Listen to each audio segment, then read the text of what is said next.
How's it going, guys? Grant and Brett from UCatch Miniatures here, and we are recording hot off the back of the community reveal. How you doing, Brett? Hey, man, I'm doing pretty well. I think this was really good news for the community. I think it's generated a lot of buzz, a lot of excitement. Yeah. How's Bolton, man? How's Bolton coming out in full? So obviously we've done the video where we got the sort of the leaks and stuff, but this is actually the stuff now. We're actually getting, the actual sculpts and rules, and they're looking so good. Yeah, so you got any initial thoughts you're quickly going to go over? We're going to try and get through this quite quickly because there's quite a lot to get through. But have you got any initial thoughts on it? I think the interesting take that I don't think a lot of people saw coming was the note from Michael that be able to take neutral. It's an interesting choice, kind of like a free folk in that regard. So they had mentioned that it opens the design space for other mini houses, mini factions.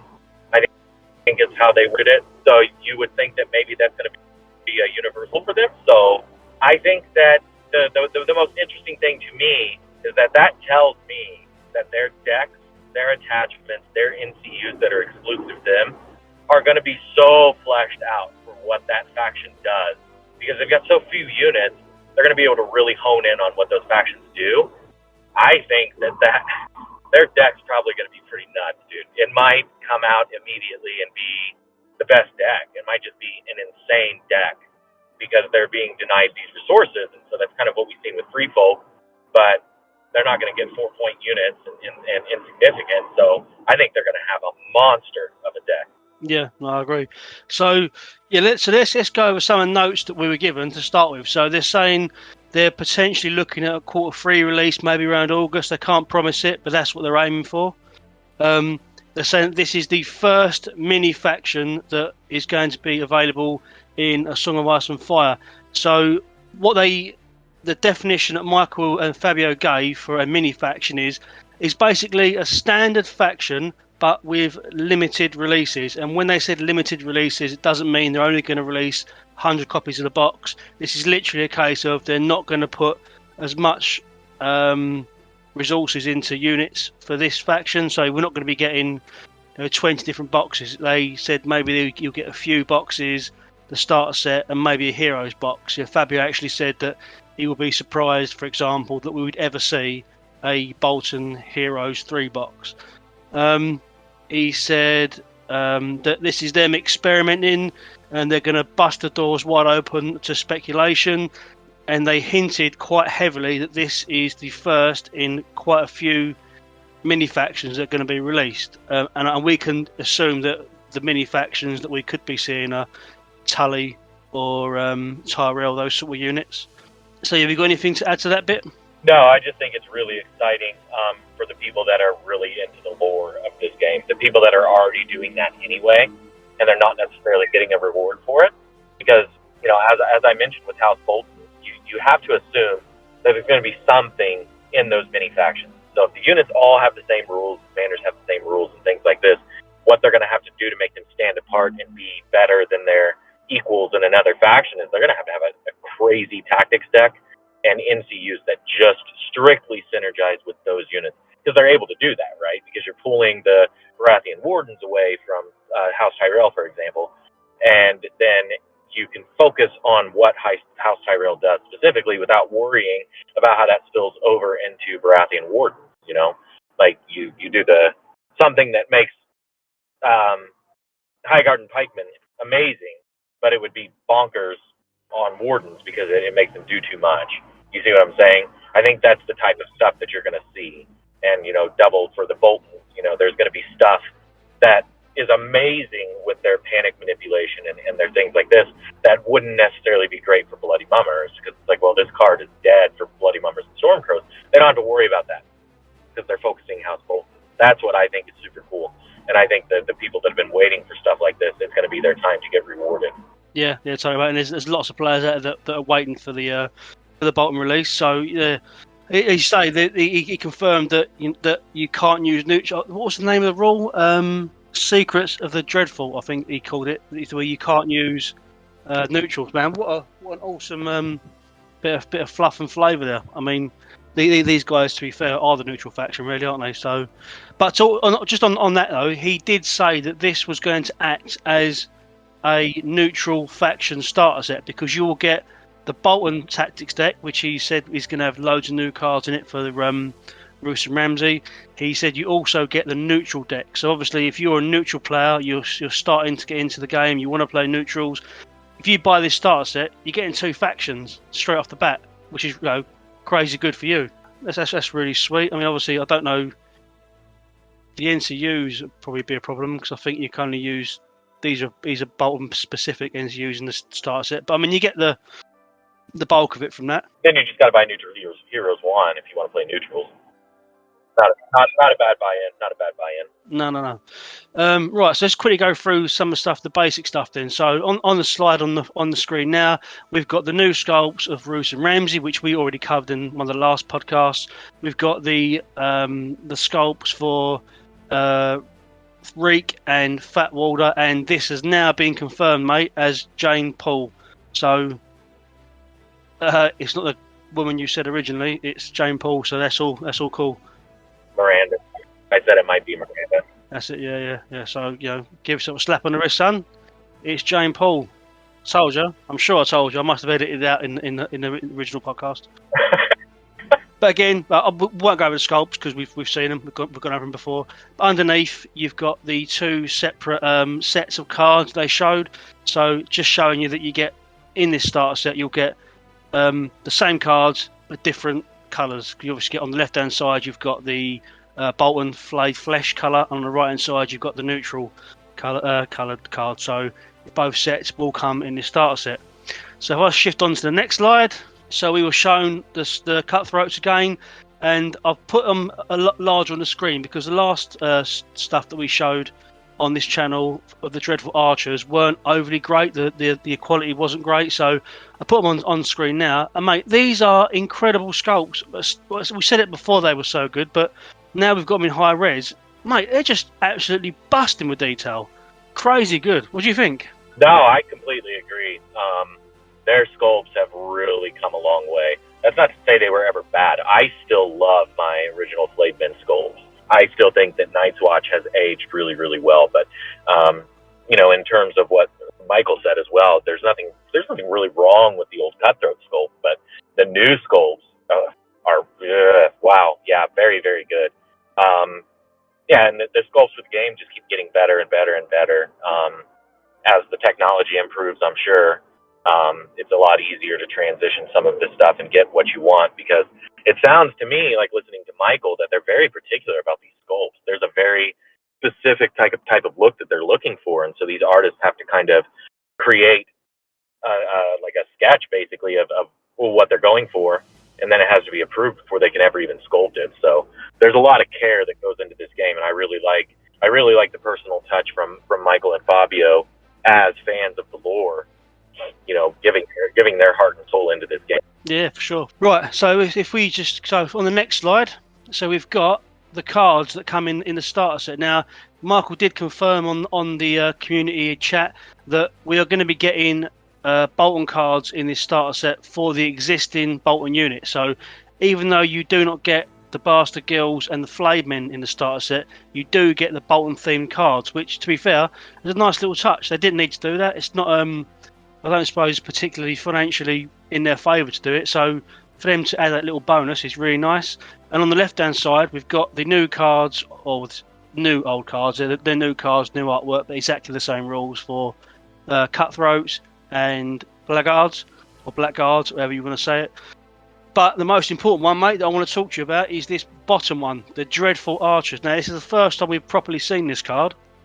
I'm going to quickly go over it with you. So before I go over the stats, what I'll say is, in the community chat, Fabio said that basically they wanted to make these as close to Stark Archers as they could, because they've always been rivals. They're trained in the same way. Obviously, they're from the same part of Westeros. And you know what? That, to me, really, really, really makes me happy, because they're taking into account sort of the background and the fluff and the books and the IP. Do you know what I mean? It's really cool to see them sort of playing with that. But so we look at the cards, so they've made them quite the same in as much as the way that the shooting works. So movement 5, They've got Ruthless Volley, a long-range shooting attack, hits on a 3+, 774, in much the same way as Stark longbows. And they've got a short sword that hits on a 5+, with a attack value of 543. A 6+ armor save, which I wasn't expecting. I was expecting a lot. I was expecting maybe a 4+, 5+. Well, I was honestly expecting a 4+ armor save because of the amount of armor they're wearing on these sculpts, but it is what it is. And a 7+ morale. Now, the Ruthless Volley rule. So this is where they sort of differentiate from the Starks. They've got a ignores units and terrain when determining line of sight. And when attacking engaged enemies, they gain precision and may re-roll any attack dice. Your friendly units engaged with that enemy suffer 1 wound. Mate, we haven't got a points value, but I really like this unit. And I like the way they've reflected or they've presented the fact that the House Bolton couldn't give 2 flying fucks about shooting into their own combat and killing their own people. So what's your first sort of impressions of this unit, Brett? It reminds me of the scene in Braveheart where King Edward Longshanks takes the army to battle, and there's kind of like a swirling melee, and he orders the archers to fire in, and he says, "I'm begging your pardon, sir, won't we be shooting our own troops?"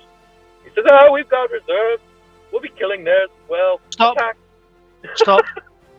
Was that a British accent? I don't do them well. That was horrendous. That's what I hear. That's what I've been told. I've always been told that I'm terrible at the British accent. Do you want me to do it again without the accent? Will that make the viewers happier? Oh, I don't know, mate. We're talking about House Bolton here, mate. I don't know what's worse, your British accent or the fact they flay their victims. I think I flayed our victims' ears with my British accent. Yeah, it's pretty terrible. Pretty bad. Pretty bad. I'd agree. Yeah. So go ahead, carry on, mate. So I'll stop you midstream now. Where you go? You're fine. That's what it reminds me of, as you know, in the movie. It's just really cool, but it's kind of the same thing. And I've made references to that movie before with like the trappers shooting in when Mance had the great morale. Like, that's fine, just go ahead. But no, it's pretty awesome. Getting rerolls and precision on ranged units. You know, you and I both know from our time spent with Little Jorah and Dothraki Outriders how good that is. Like, that is great. It's like charging, but you're far away. The concept that we've seen in the game, and I think it's honestly, it's one of the best things in this game that you can do, because a lot of times melee attacks can be really punishing, and so it's best to use ranged. The fact that they can get you without line of sight, they can hide behind the palisades, they can hide well behind their troops. It doesn't matter if you're in a forest, none of that. Right? They ignore terrain as well, right? So they're literally Stark bowmen, but with bigger helmets on. Yeah, and it's situational. I think that the Stark stopping orders and giving a weakened token for failed panic is actually a little bit underrated. I think it's pretty darn good. There's a lot of really strong orders in the game, and being able to take those orders away is really, really powerful. But that's for another podcast, I think. No, I just think it's great. The sculpts are amazing. They look fantastic. If you're bored with your Stark sculpts, I don't see any reason why your mates or any tournament organizers is gonna say anything about you know, mixing these archers in with your Stark archers to kind of, you know, mix it up a little bit. If you like the sculpts better, they're kind of similar, but I love the sculpts. Really, really, really like them. I like the rules. I think it could be really punishing. I don't think you want to be shooting into Cutthroats. Cutthroats morale 7, they're going to take the wound and the panic test. I don't know that you necessarily want to be doing that, but you know, you could post up Blackguard and then fire into that melee. I think is fairly safe. At least there are 6. Obviously, firing into flayed men, you're going to get the benefit of intimidating presence. That could be a really, really, really nasty attack, shooting into a unit that's engaged with flayed men. It's well worth the wound that you're going to take, because hypothetically 7 dice with rerolls, you should get at least 1 precision, meaning you're forcing through an intimidating presence panic test. And I have this weird feeling that the Bolton deck, the Bolton house deck, is going to have healing. It's going to have some healing. Yeah, okay, so cool. So as quick as you can, how many points do you think these guys are going to come in at? Oh, they're going to be 6. There's no way they're 7. Yeah, sweet. Okay. Right, the next unit we were shown was Dreadfort Spearmen. So there was some very tactical hiding of the bottom rule, and so I'll go over what we have been shown. So they're a 5-point unit. They're coming in at movement 5. They hit on a 4+ with a 774. attack profile. They have a 4+ armor save. We don't know what the morale is because that's been hidden by the clever placement of the back of the card. And their attack profile is called Impaling Spear, and we can't see what that does. But what he did say, he started to sort of talk about when they destroy ranks, and then he stopped. So whether it's being punished or penalised for destroying ranks, maybe they've got some sort of spread fear, like reverse Lannister supremacy. We don't know. We'll find out, I suppose, at some point. But they've also got the order set for charge. When this unit is successfully charged from the front or flank, if this unit is not engaged with another enemy, it performs 1 melee attack action on the attacker before they resolve their melee attack. What's your initial impressions of them, and what do you think they might have? Just as quick as you can. I mean, it'd be bonkers if they had Fueled by Slaughter, but I think he said it's beneficial to kill things with a spear like that. I don't know, maybe they just heal 1 wound. If you destroy a rank, you heal a wound, something like that. Be interesting. What I'd quite, because it's attached to the attack profile, so it'd be quite nice to see something new. But what that new is, I don't really know. But yeah, okay, cool. So 5-point units, that's nice. It gives you an alternative to Cutthroats. He did say that they're midway between the Blackguards and the Cutthroats, so it's not as defensive as the Blackguards and not as offensive as the Cutthroats. So already, although the faction is a mini faction, you've got some variation there, which is really cool. So on to the next slide. So this time we've got the new sculpts of the Blackguards. Now the rules are exactly the same as they are now, provided they don't change in the next update. But man, these sculpts are properly hench. I love these. I think Michael actually said it in the podcast that these now look like they've got horrific visage. They're really, really aggressive looking, really bulky. They're wearing armor that I think Baratheons would be quite jealous of. Yeah, really, really nice. They've knocked them out of the park. I am one of the few, I think, that actually likes the old Blackguard Sculpt. I really enjoy it. It's quite simple. And it gets the point. For me, I thought that they were pretty intimidating looking with those Uruk-hai helms that we talked about before. But obviously, the new sculpts are better. There's no denying that. So, really excited for those. And it's just a cool unit. I really like them. I've wanted them to be good for a while. I think they've settled into a role where they're pretty good. They're pretty good. They're not an auto-include type of unit. They're not a unit that you see all the time, but they're quite good. I think they're in a solid spot. Yeah, no, I agree, mate. I agree. Okay, so on to the next slide. So this is the artwork for Bolton Heroes 1, which they confirmed as being Ramsay's Bastard Boys. So we speculated that in the last video, and it's come to pass. Many could mistake that as us being geniuses, but I would agree with them. But anyway, so skipping on to the actual. So we were shown 4 models out of the box. So this is a lot better images than we had before, and we've got the backs of the cards. So top left we have Tybalt. He's the Maester. So you were right when you said it was possibly going to be the Maester. So well done, you. Have a cookie. That's going to be an NCU. Then we've got Sour Allen. He's a 1-point attachment, but on the back of the card, it states the first Bastard Boy attachment included in your army is free. So we can presume then that every Bastard Boy in this box will have the subtitle Bastard Boy. So the first one you choose will become free in your army, which is quite a cool mechanic. We haven't seen that before. I mean, we've seen adaptive. It is adaptive, isn't it? Yeah, yep. But it's sort of like that, but in-house, which I quite like. Then we have... let's start on that for a minute before going to the other two. So presumably then, we're going to have a set of different rules for each Bastard Boy, and basically you can tailor your army. So tailor your Cutthroats. He did say in the podcast that they're going to synergize well with the army, but they're going to specifically synergize really well with Cutthroats, which I thought was a really cool way of sort of pushing you into that 5-point unit. Did you have any sort of thoughts on that? Any opinion on it? There's any number of ways that they can go with that. Obviously, Fueled by Slaughter comes to mind. It kind of kind of works with what Ramsey has going on, but Ramsey's got a plethora of abilities for his 2-point attachment. Maybe you've got a 1-point fueled by slaughter. It's not the craziest thing you've ever heard of because we've seen it with the Warsworn for the Greyjoys. I mean, gosh, there's so many ways to make Cutthroats better. They're already so darn good. You could have somebody that gives them Sundering. You could have someone that gives them Spread Fear. You could have someone that gives them, Panic before attacking. You have Reckless Heroism. You could give something that gives them better defense stats somehow, which, also could be better healing. You could have a Stalwart that would improve them a ton. Any number of things they could do, honestly, to make them better. It's a good one. It's not right nice little design space. So I'd like to see them do that for across different armies as well. Sort of being into Stark, your first whatever attachment will become free, and sort of really push that drive to have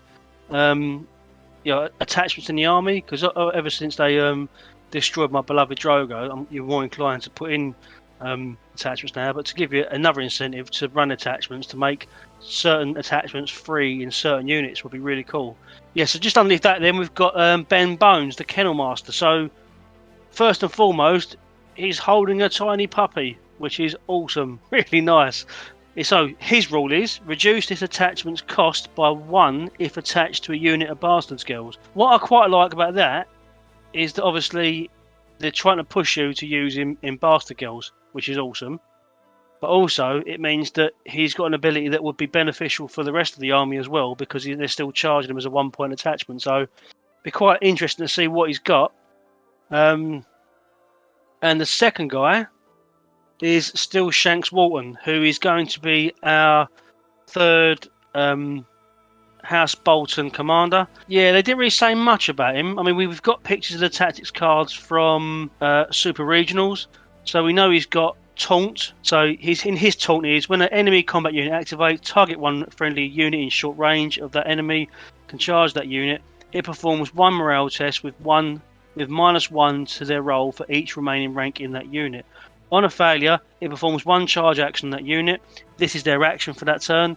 If this targeted still Shanks Walton's unit, that enemy also becomes weakened on the failure.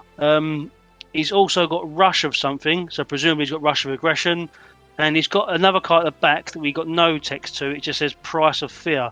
So maybe it's the same as Price of Failure. Maybe it's a rejigged Price of Failure. What do you think of them? You got any sort of ideas or any opinion on that? No, I'm not really sure. I mean, obviously it sounds like Price of Failure. The name of the card is Price of Fear. Yeah. So maybe it's something to do with failing a panic test. Maybe it's like a buffed version of Intimidating Presence or something. Yeah, the Price of Fear. So that seems like his guys are paying a penalty for being afraid. So I don't know, like a wild guess. Maybe you attach it to a unit and they get some kind of bonus, but if they don't charge an enemy that round, or if they don't attack an enemy that round or some such like that, then they get some kind of penalty. Like they take some hits or something. If you remove the card, they didn't charge a unit that round, they take hits or they take a panic test or something like that. That's what it seems like to me, like Price of Fear. So you're paying a price for being afraid. So however you interpret that. Yeah. And do you have any thoughts on the Kennel Master? Have you got any opinion on that? So if he's meant for Bastard Girls, it's probably a charging bonus. I mean, it could do something cool for the ranged attack, but that's not the big sell for the Bastard Girls. So maybe it's panicked when charging. You've got Furious Charge that gives it vulnerable. I don't know. Well, the Mammoth panics when it charges. So maybe the panic when charging, it probably needs something else at even if it's a 1-point attachment. I think Critical Blows would probably be too good. Could be a panic when charging, plus like Weakened Resolve or something. They fail a panic test, they become weakened. Panic token when charging, weakened if you fail a panic test. Could be something like that. And that works with the rest of the army, but you want your Bastard Girls to not be getting attacked and damaged, so it would make sense to give him Weakened Resolve. Yeah. Well, that's everything we've got for House Bolton. So, I mean, I'm excited about them. I think the models are really good. Even if they turn out to be the crappiest faction ever, I'm buying them to paint because the miniatures are absolutely amazing. But worryingly, I don't think they're going to be. I think they're going to be quite good. Yeah, I can't disagree. I don't think you'll be the only one. I think you're going to see the old sculpts of Cutthroats going up at a discount price because for the what comes in that box, I think people are going to buy it just for that reason because you're running Cutthroats and a lot of times you're running Blackguard in your armies anyway, so it makes sense. Yeah. All right, cool. So moving on from House Bolton then. So then there was talk with Adam Lovell about organised play and expanding the sort of the capture of CMON. But I think instead of going over that in this podcast, Brett, I think we'll do another one for that because that seems like there could be quite a bit to talk about, and obviously there's quite a bit of that you were obviously involved in, so it might be quite nice to spend some actual time talking about that. What do you think? Sure, sounds fine to me. Yeah. So then, right. So then they moved on to talk of an update. Now this update, they're saying it's not a major one, although there is one major part to it. They said that the last update they targeted the problematic. So we know they targeted Mance, we know they targeted chariots. Expert duelist, hardened. Yeah, so basically they got rid of the stuff that was causing an issue in the game. And what they're saying for this one is they are going to buff the underperforming units and with a focus on commanders that aren't seeing play. Now, that's interesting. That is really interesting. That there are the first and only command they've shown us is one that I would have put squarely in that category. But just as a disclaimer, before we get stuck into this too much, they have said the update is. They like to think it will be out in a couple of months' time, but they refuse to put a date on it because they don't want to be obviously held down by that date. They want to make sure that the update is ready before it's released, which I think is fair because, I'll be the first one to complain if they release it and they've missed something. So, yeah, I mean, I'm happy with that. How do you feel about that? No, I agree. I'm happy with it. And I think the community as a whole should be happy.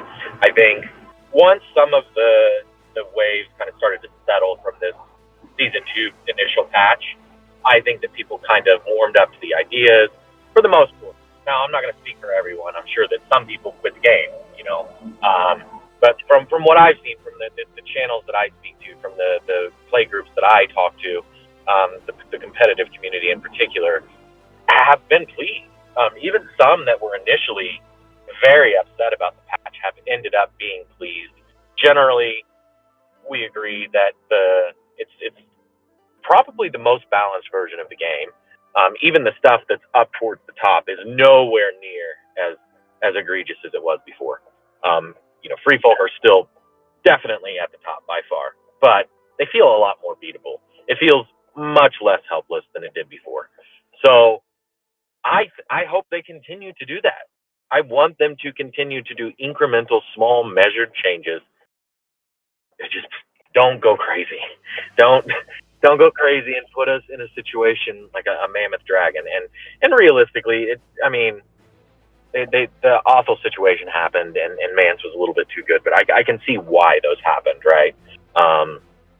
Awful. I don't think they understood the implications of turning Relentless into a straight activation. It always worked on a ranged attack. You just never saw it before because it wasn't a maneuver option. So I don't think they could have known the ripple effects of what that was going to do. And then by that same token, when you had Othel as good as he was, those Othel crossbows just shredding everything, I don't think that they buffed the King, they buffed the Queensmen, and they buffed the Champions of the Stag, and they buffed up some freefold stuff. But I feel like they were mostly pushed down hard by the crossbows. So you simultaneously nerfed the crossbows and buffed them, and that's how we ended up with the pendulum swinging too far the other way previously. And then we'll get to it. I think that the thing that people were the most upset about were the Greyjoys, but I can agree. I think it would have gone over much better with the community, and you know that I'm never negative towards CMON, but I think it would have been better if they said, okay, here's the first wave of a patch, and then we're doing a mid-season patch. We want to throw this patch out there. We want to see what happens when we remove these abilities. Then we can really get a snapshot of what needs adjusted. And that's kind of what I felt like they were doing. That's what I felt like they were doing. That's what it seemed like to me. We're going to take these abilities away, and then we'll measure what needs buffed up. So, assuming they don't go too far with buffs, I think it's great. I think it's the way they should do it. It's the way they should continue to do this. I don't think that doing big sweeping buffs and nerfs at the same time, you can end up double tapping too easily, which is what we've seen before. A nerf to one thing is a buff to something. You have to find out what it buffed, and then you have to find out if that unit actually needs any more buffs, or if the other stuff being nerfed was enough of a buff. Well, just talking of buffs, should we look at the first buff? Yeah, you better shoot into it, or I'm going to sit and talk about this for a long time. Well, mate, I would happily sit here and listen to you all the time, but there was a certain listener that doesn't want to listen to you talk about it all the time. I can't name him because he's completely made up, but it's just a way for me to get you to fucking move on. Right, so the first one is the House Tully Cavaliers. So I've got the old card up on screen now. Now you need to pay specific attention to the bottom right on the embolden and also on the morale stat.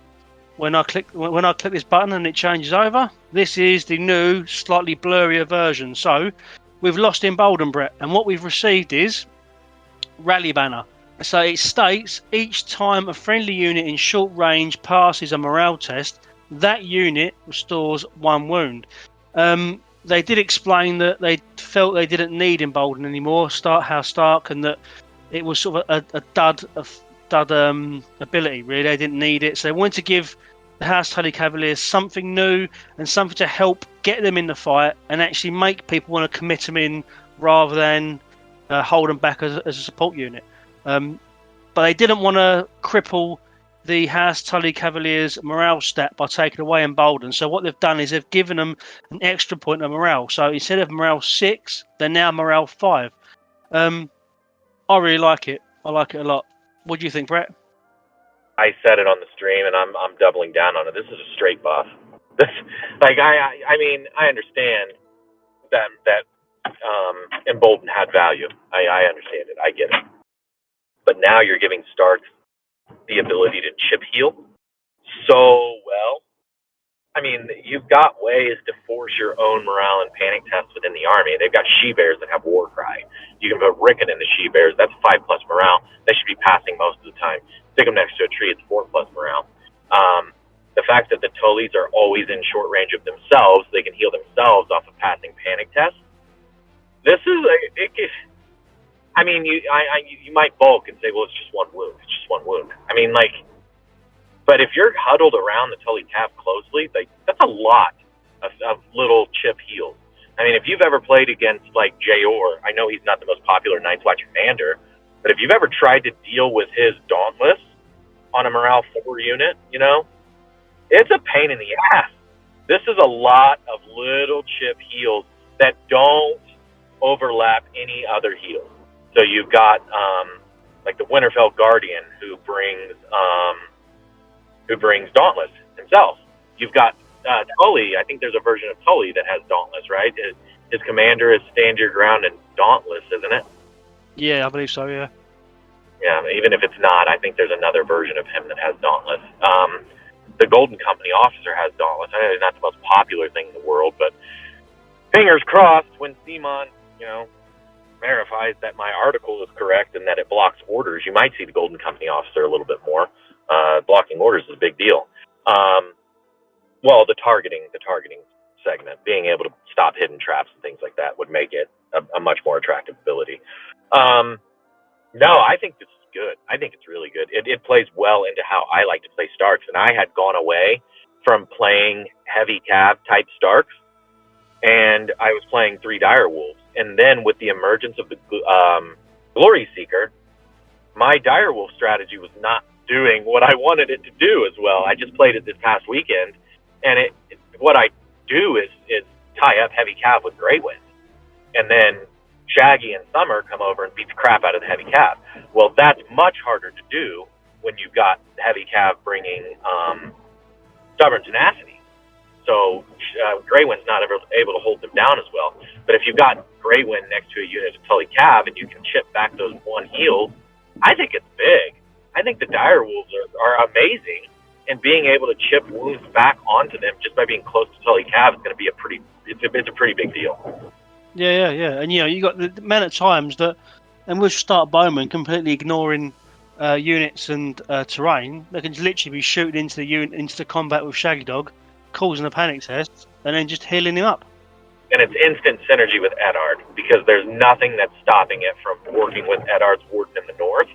So you could end up healing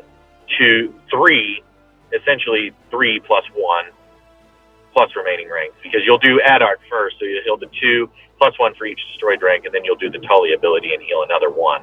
So effectively you're healing 3, 4, 5 instead of 2, 3, 4 on infantry. That's freaking huge. That's amazing.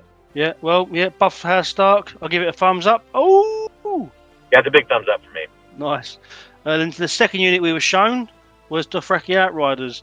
They did argue that people may not see that this unit needed a buff. I don't know they did need a buff, but I mean, I'll take it. As a Targaryen player, I'm all over it. So, what they got, Brett, was... So this is the old card on screen. You need to pay attention to the Outrider bow.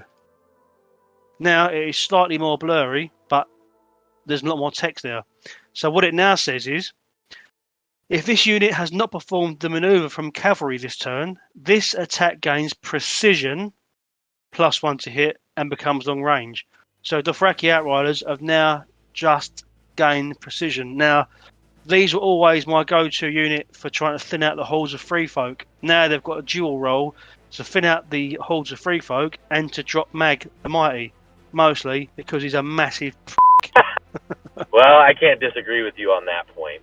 I think this is probably...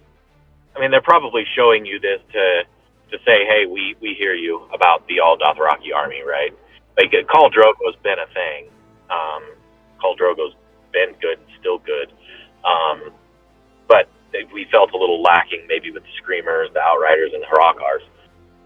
I'm gonna guess that the Outrider, this is just a small little buff. They probably buffed all the Dothraki units. Maybe not the Harakars because they just got the outflank buff, but you're probably gonna see a buff to Screamers as well.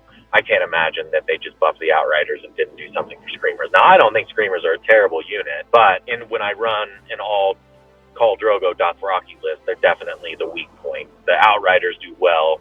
Khal Drogo in Blood Riders or Flatemen, either way, does really well. It's the Screamers that are they're just lacking a little bit. I'm just going to assume that you're going to see a Screamers buff, possibly even a Harakar's buff, would be my guess. What Screamers need, although we're sort of coming away from the main point here, but I'll just quickly check my wish list in there as well. I think Screamers need precision and always reroll attack dice.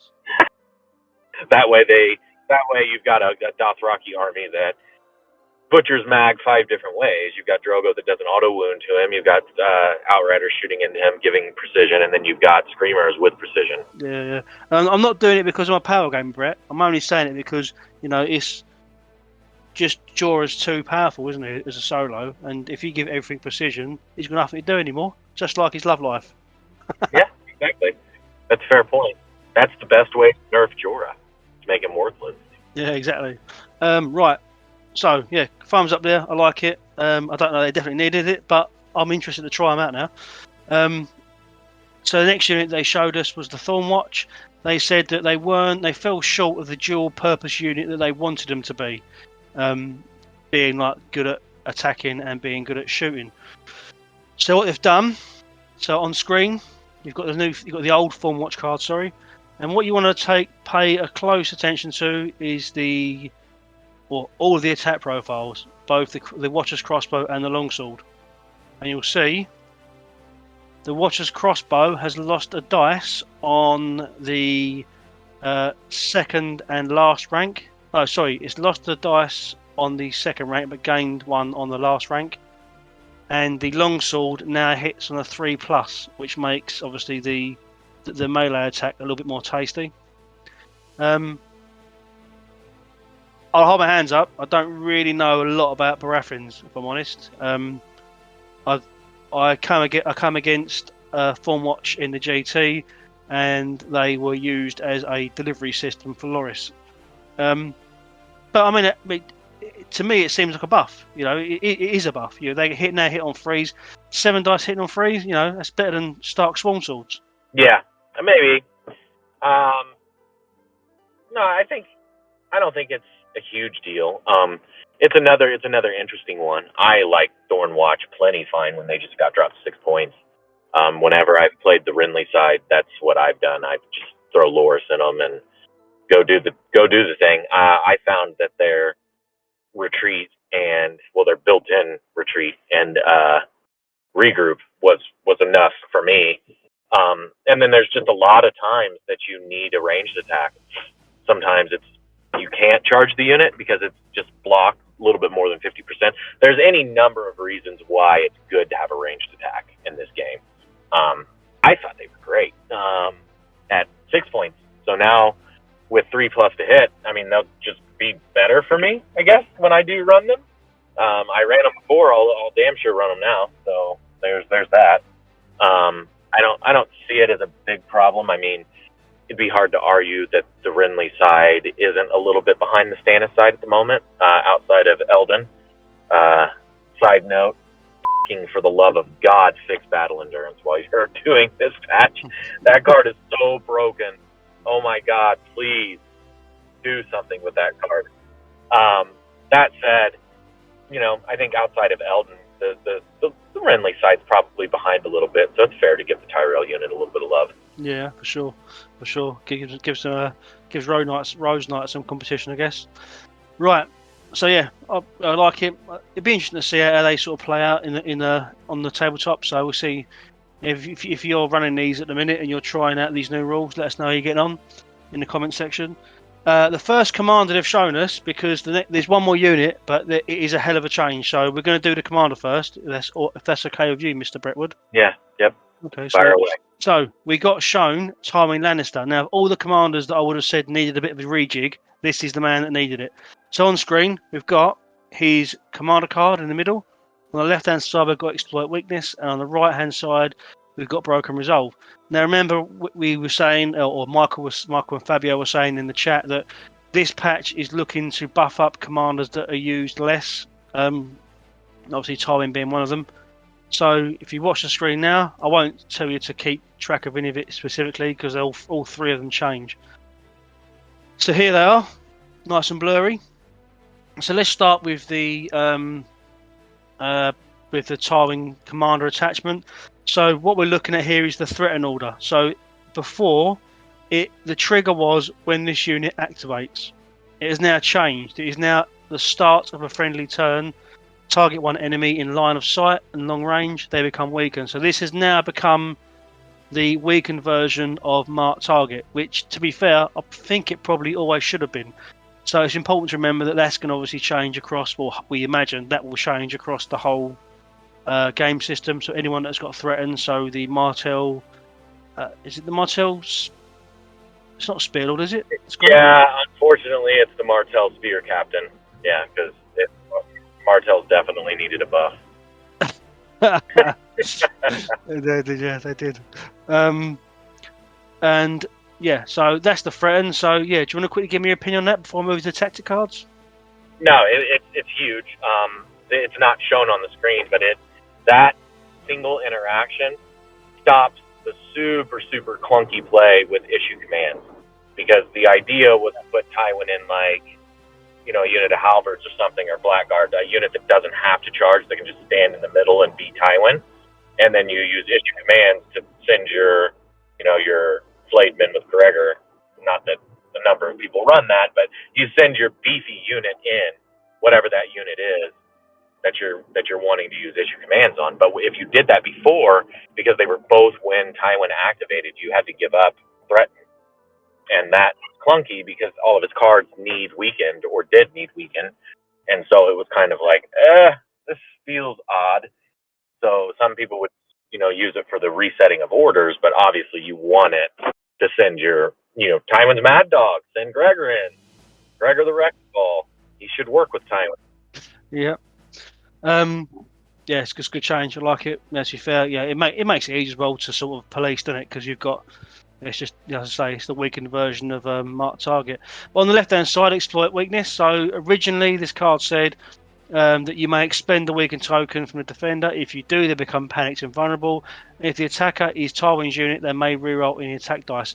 Now this says when the friendly unit is performing an attack before rolling attack dice, the defender becomes vulnerable. So that just happens now. There's no, you don't need to spend any tokens.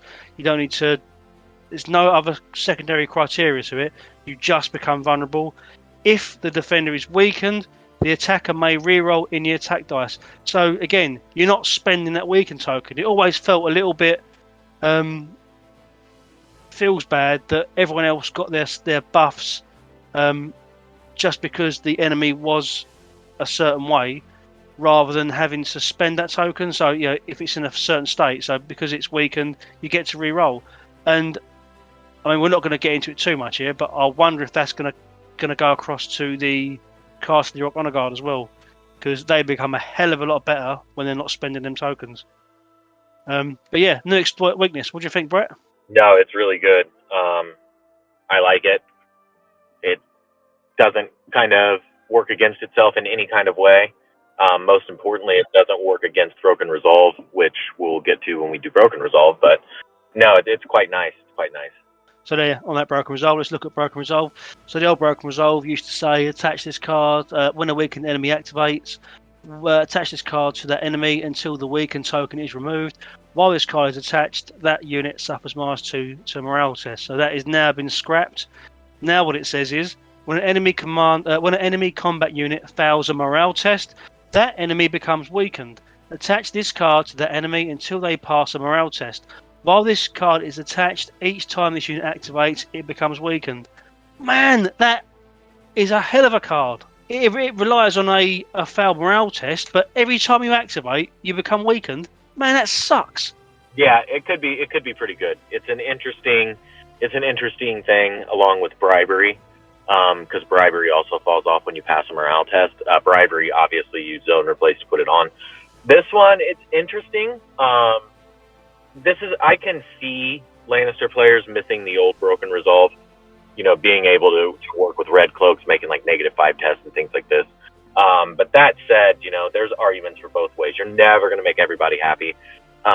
Old Broken Resolve was simple to remove with NCUs like Catelyn, Ilaria, Daenerys. They just pulled the weakened token. There goes Broken Resolve. Or you needed to expend the weakened token for exploit weaknesses. There goes Broken Resolve.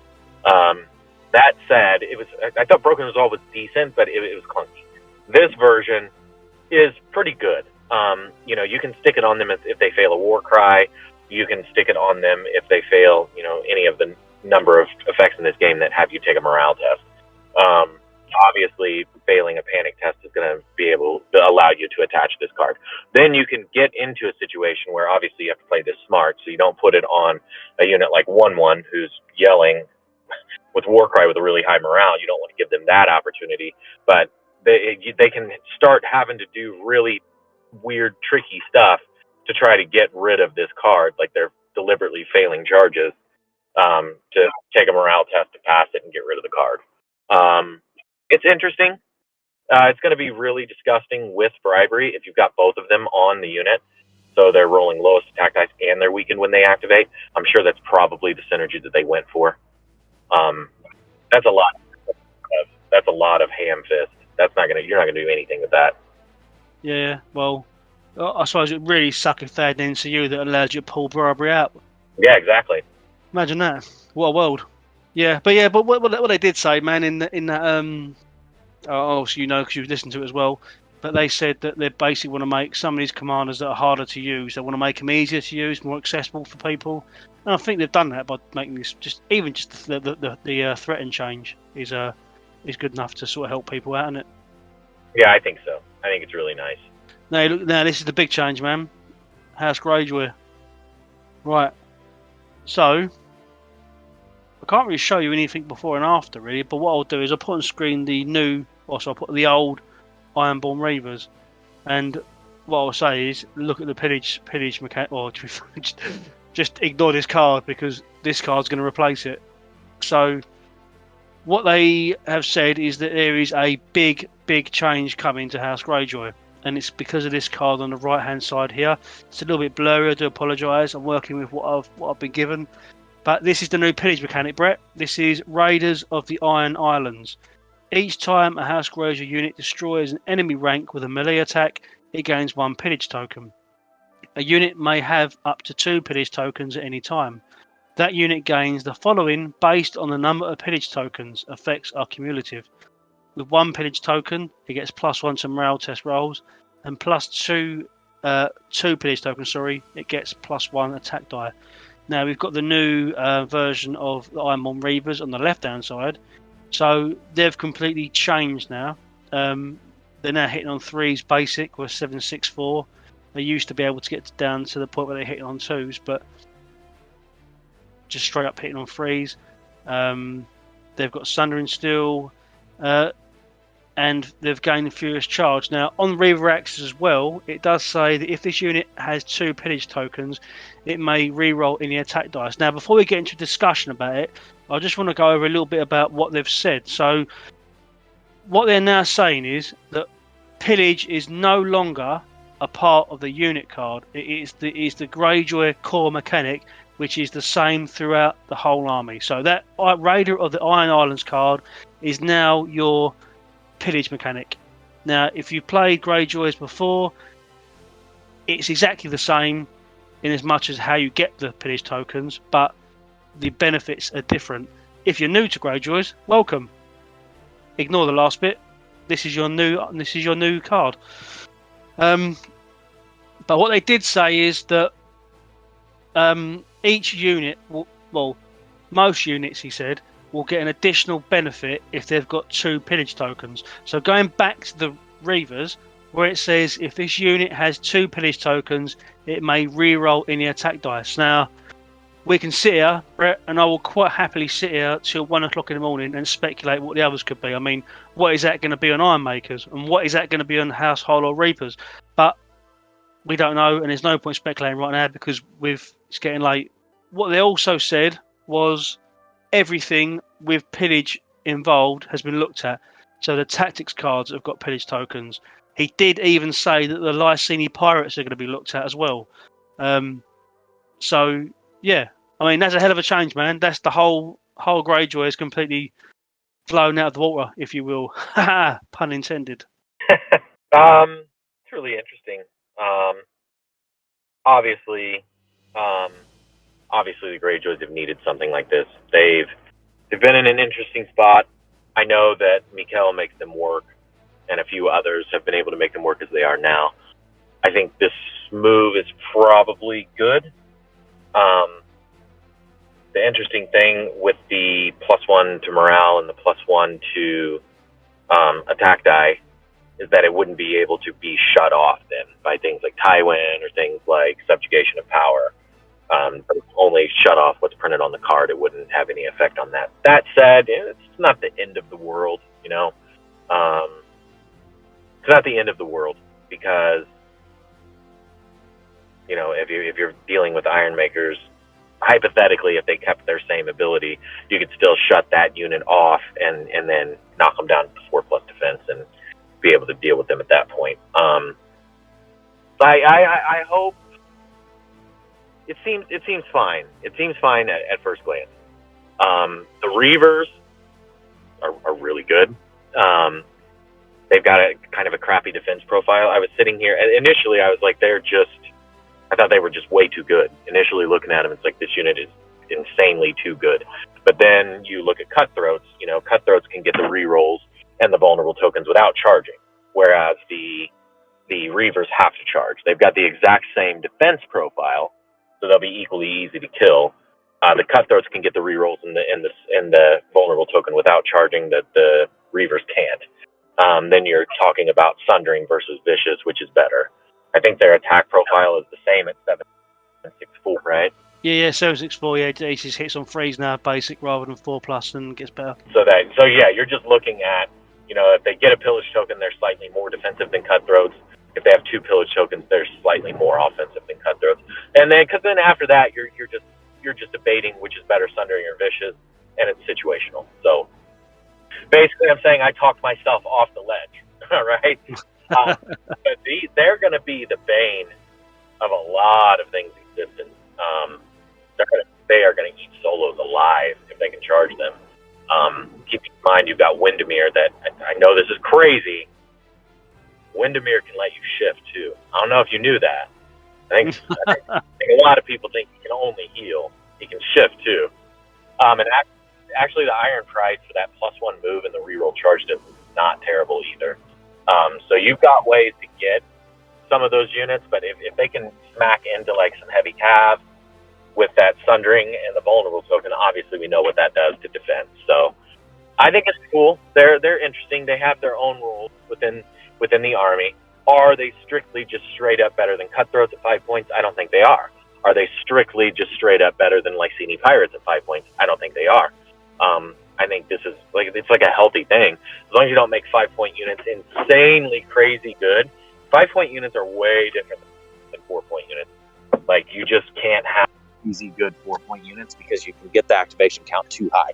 It's a bit more difficult to do that with 5 pointers. We've played as Greyjoys and against Greyjoys, and you very rarely see Reavers either way. You don't really field them a lot, and you don't really play against them a lot, so they needed something.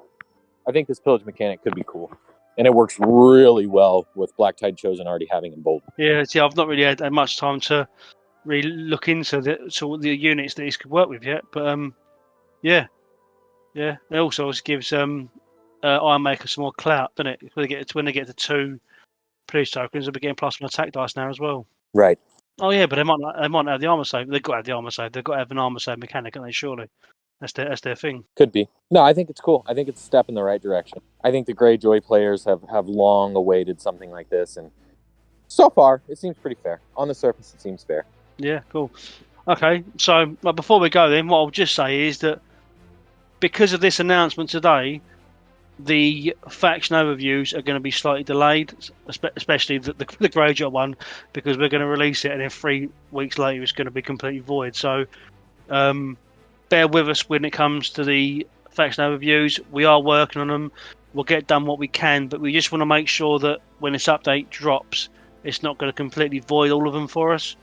I mean, Brett's got to go back and redo the Tywin Lannister one now. Yeah, well, what I can do, as I mentioned to you, I think we wait for the update to drop. Yeah. But what we can do is just go back in with our group expert, add a little addendum to the description, and then we'll fast forward you to the new relevant information so that we don't have to completely rewrite the whole faction review. Yeah, no, I agree. It'll be good. Okay, cool. Well, thanks for checking this out. I mean, I'm excited about the game in a minute. This is really, whenever these things happen, I get really excited, like a child in a sweet shop. Thanks for checking this video out. Thanks for joining us for this little chat. Please like the video, subscribe to the channel if you fancy it. If you don't, then thanks for your time. It's been good having you here. Brett, have you got anything you want to add? No, I think it's just great. I think the stream went as well as it could go. The community seemed really engaged, seemed really into what they were saying. Obviously, like seeing buffs as a community. Obviously, we want to see validation for toys onto the table. The Baratheons and the Greyjoys that seem to always be waiting for a little bit of help. So that's really cool. And I think the stream went really well. It was really professional, and we can go into more with what Adam had to say. Yeah, we'll do that. Nice experience. It was nice to see the community engaged. When I was in there, it looked like there were about 250 people watching live, so that's pretty good. Nice. Okay, man. Right. And I'm so glad you didn't do that in a British accent, man, because your British accent is crap. It's on my list of things to work on, just for you. I got to do a better British accent. Yeah, do it, yeah. And don't watch Mary Poppins, will you? No, I guess I should just watch more Game of Thrones. They're all British accent. Yeah. You could study. I'll tell you what, if you come on and talk like Cersei Lannister, I will pay you money. Nice. All right, man. Cheers for your time, dude, and I'll catch you in a bit. All right. See ya.